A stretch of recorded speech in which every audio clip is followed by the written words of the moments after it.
What's up, Summoners? King Blair here. Today, for Top 5 Tuesday, we're going to be talking about the top 5 weakest 5-star heroes in Epic 7. Now, these are units that either don't really have a role anywhere in Epic 7 or just get completely outclassed by another unit when comparing it to something else. Now, this does not mean that you can't still build them to have fun, and it doesn't mean that they will never do anything. It just means that they're weak compared to all the other units in terms of what they do and where you can use them. So again, at the end of the day, Epic 7s are about building units that you enjoy and have fun playing with. So if you like these units, you like their looks, you think you can have fun with them, you can build them, but just know they are not that strong when compared to other units. So if you like the video, make sure you like, subscribe, and join the Discord server. Link down in the description. But without further ado, let's get right into it. Starting with the honorable mention. The only reason this unit is in the honorable mention is because I feel like deep down she has some potential. It's just it hasn't been tapped into yet, and it is going to be Elfelt. As far as limited unit goes, she's definitely the weakest limited unit, and maybe one of the reasons why people didn't pay too much mind to her is because she's a limited unit and she's not the strongest already. So that's why not a lot of people are seeing her potential, but she definitely doesn't have a lot going for her either.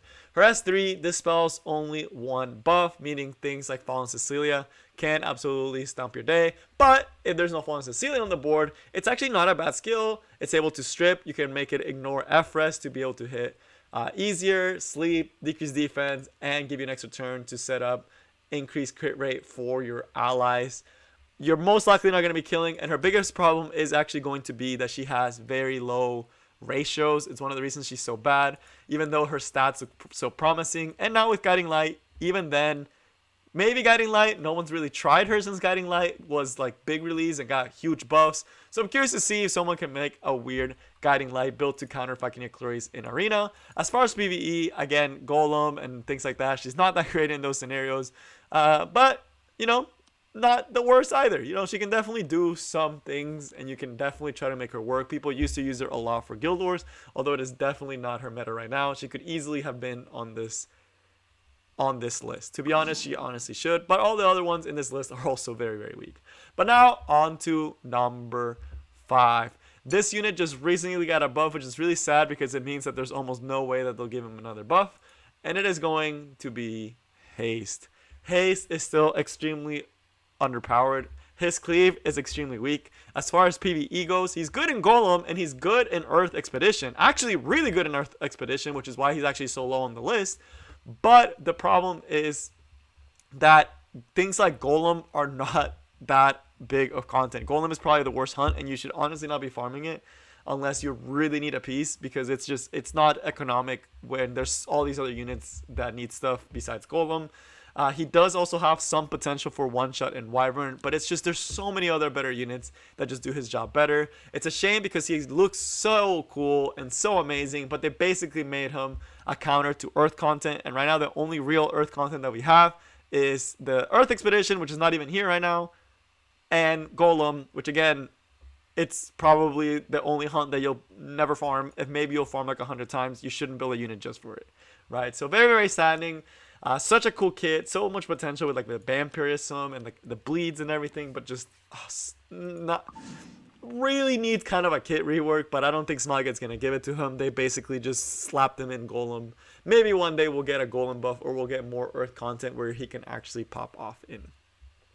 Now on to number 4. We are getting a very new unit that came to the game, and you guys already probably know who he is. And this guy is quite a big meme. It is very sad because, again, another unit that looks amazing.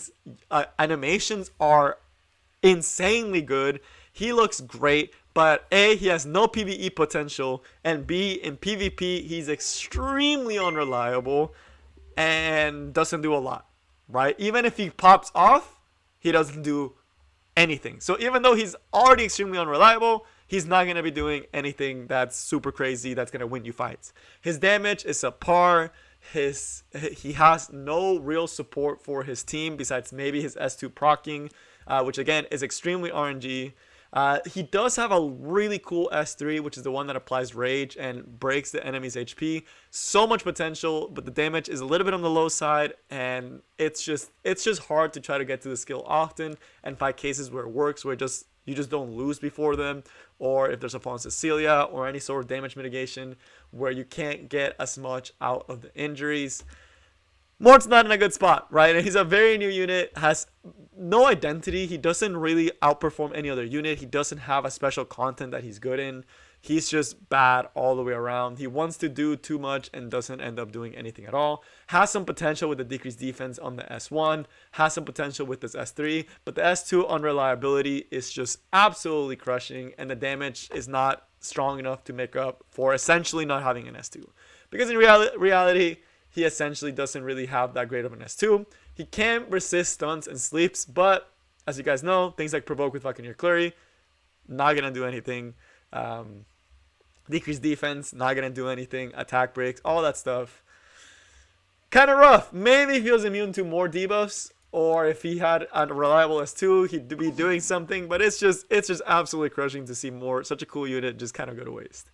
But now on to number 3. This unit has one purpose and one purpose only. You can definitely use him in Assess Bomb, which essentially is when you use him to do an S3, you kill a unit, and the splash damage can actually kill a Tisurin, right? And a Rylet, which is really, really cool, and it's really, really unique. But the problem with it is you have to kill your target with the S3, which for the most part you should be able to do. But when you start thinking of things like Fallen Cecilia, where she gets those thick barriers, you may not always be able to kill your target. Also, defenses are just overall faster.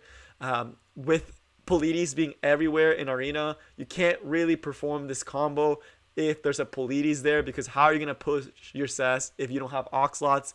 Because then just Polides just absolutely destroys you. So it's kind of like, what are you going to do, right? He can't really do his one and only job, which is only to be Arena. His job as a farmer is completely taken out because his S2 is way too conditional, and bosses are getting healthier and healthier, and there's just units that do it faster and better. Even 3-star units that just do it faster and better than his S2. And of course his S1 just absolutely does nothing. He doesn't have enough debuffs for something like a Wyvern either. So he can't be in Wyvern, can't do Arena, can't do really much anything that he's supposed to do. He just kind of sits there, and it's a cool guy that you can definitely use earlier Wyvern stages when you don't need debuffs as much, and you can still use occasionally for cleaving in Arena and maybe in some Guild Wars, but it's highly unlikely that you'll ever be able to pull it off. The amount of setup it requires is too much, and it's just very, very sad to see him almost zero use, and there's no self-sustained build. I don't think I've ever seen anyone try like a Bruiser says successfully, because he has no damage mitigation, and his stats are kind of like Violet's, where he has no defense. So sorry to say, but Cess really in a bad spot, which is really, really sad, because when the game first came out, he was one of the most used units in the game. So very, very sad to see Cess there, but there are worse units. At the number 2, we have none other than Ceno. Now, I will say this, I do have a guild member that actually gets a lot of wins with Ceno on his defense, even though he's considered by many to be absolute trash.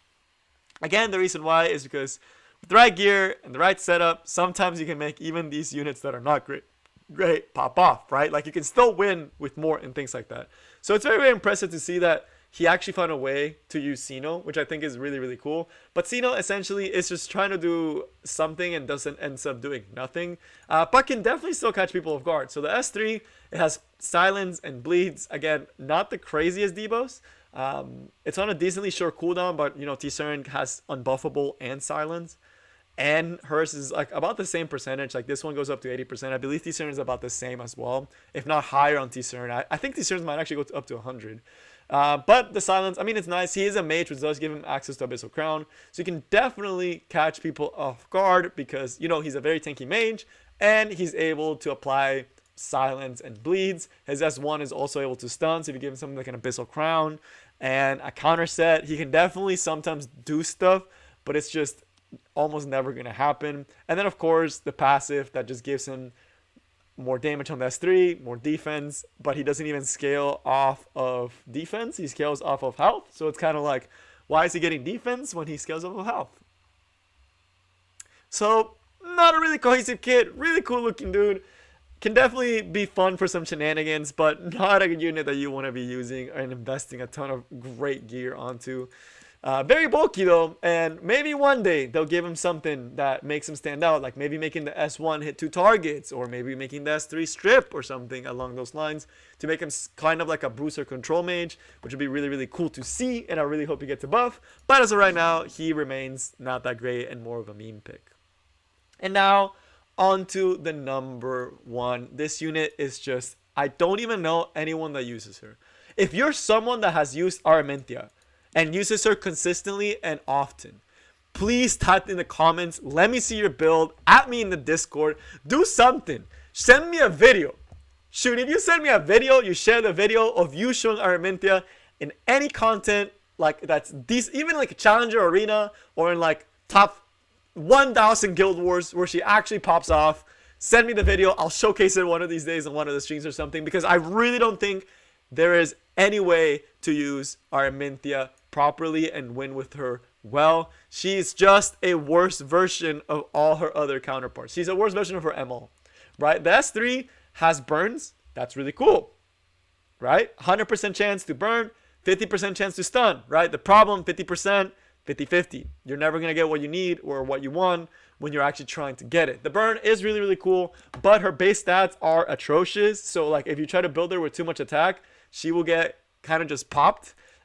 She doesn't do anything with the S1 besides, you know, just burn at a 50% chance to just burn on the S1. Doesn't combo off into an S2 or anything. And the S2 is a basic attack buff that can also make a small explosion that makes targets unhealable and does very minimal damage but gives attack buff. So it's almost like she's trying to be a support mage that increases attack buff and then can go and do other stuff.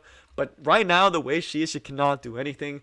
I just don't see her ever working properly, right? Like, she has potential. She's really, really cool with the stuns, but there's literally characters that have higher chances of stunning that are 4-stars, like with Serato or Dominio, right? They already have higher stun chances than her and have better S1s than her. And the S2, I guess it's kind of cool, but she's definitely the worst unit right now. She has received multiple buffs, and it's still not enough. What I would like to see is, of course, kind of making her an aggressive mage, allowing her to get an extra turn would be really, really cool. Maybe be able to set up attack buff and then set up into an S3. That would be really, really cool, and would still not make her OP. It would just make her a lot better and make her kind of a unique pick for some cleave teams, like maybe some control cleaves.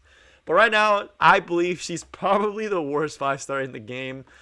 She doesn't have any PvE content. She's a fire unit, so like the things you would take her in is like Golem and like the other fire expedition, but like would you really take him there when there's all these other fire units? So again, not the greatest at all. RIP Aramintha, probably the worst 5-star in the game, even though she looks so amazing. But that is all I got for you guys today, and I hope y'all enjoyed. And if you have these units and you have them built, it doesn't mean that they're completely unusable and useless. You can definitely use them in certain situations, and they can definitely do some work. It's just, when compared to everything else in the game, they're kind of weak. So that's all I got for you guys today, and I will see y'all next time. Peace.